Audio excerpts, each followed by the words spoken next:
What's up, guys? Wheels, Gadgets, and more, back with another video. Taking a look at some of the things I don't like about the Samsung Galaxy Z Fold 3. Now, this device is probably one of the best devices I've ever had in my phone buying time, but this is definitely not perfect in my eyes, and I want to just talk about a few things that I don't like about it. So one of the first things I don't like about this device is how slippery it is.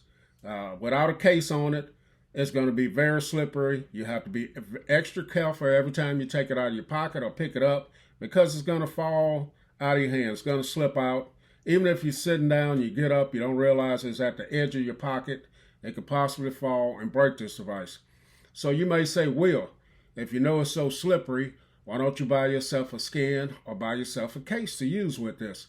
Well, everyone don't like to use cases and skins on the device and cover up how the OEMs meant for you to use this device. A lot of these devices are very beautiful, such as this one. This is the Phantom Green color. I almost call it Mystic Green. And it is just an absolutely gorgeous device. Sometimes we don't want to have a case on our device the whole time. And I'm just saying that it's very slippery to me. And if I get a skin, I'm still covering it up. So I don't know what they could do to possibly make glass and metal less slippery. And that's not the point of this video. I'm just talking about some things I don't like about the device. And this is just one of them. It's very slippery when you don't have a case on it. So that's that. The next thing I don't like about it, when you go to open this up, it is very hard for me to open this up.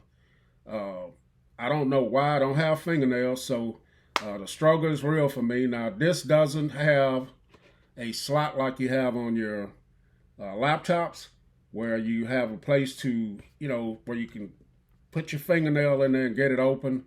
Especially when your hands are kind of moist and a little bit wet.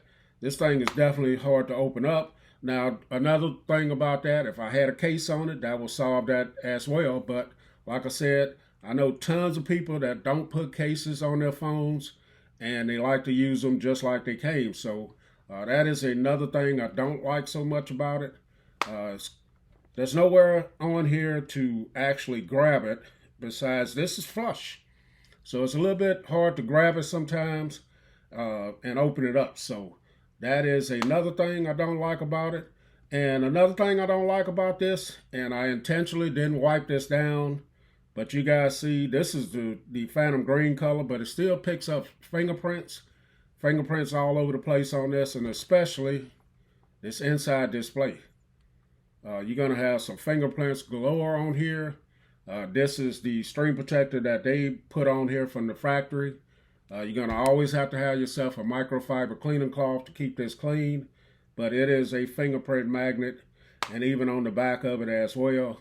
So that is just another little thing I don't like about it. But the number one thing I don't like about this device is this narrow display on the front. I've heard a lot of people, content creators, talk about this.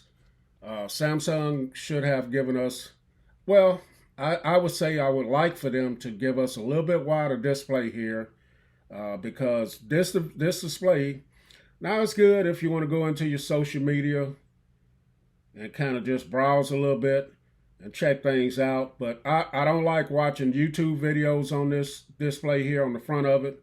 They just are too small for me looking at it on the front of it.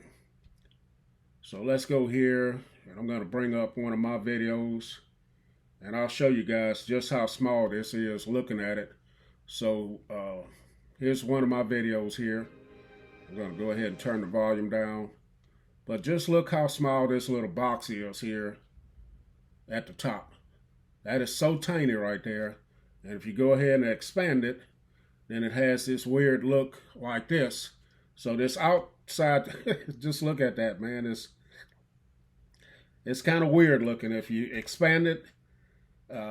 I'm just not a fan of this front display, and I knew about this because I had the Z Fold 2, so I know about it. And when you get into something like typing on this, if you're not going to be using swipe, then this is the keyboard that you're going to get here. one thumb, I virtually cannot, I really can't even type on this with my thumbs. I have to do swiping on it. And you don't always have time to open it up and get to this keyboard here. Sometimes you just want to do a quick reply and not, not have to open your device up to continue your text on here. And what I have to say on this, one reason is I'm coming from another folding device, and when you're on the front screen or you want to type, this is what you got. So a little bit wide on this front display, and I'll be good, man, because when I'm using my Microsoft Surface Duo here, this is the area that I have to type on there, screen real estate that I have to type on. So a little bit wider would be great on this, but none of these are deal breakers. This front display, almost a deal breaker, but I'm not going to let it break the deal on it, because I love this device overall a whole lot, especially when you get in this orientation here with this 7.6-inch display. It's almost like you got a little mini tablet here in your hand. So, but there's a few things that I don't like about the Samsung Galaxy Z Fold 3. I'm going to come back and make a video about the things that I do like. Anyway, guys, catch you guys in the next video. Wheels, Gadgets, and More. I'm out.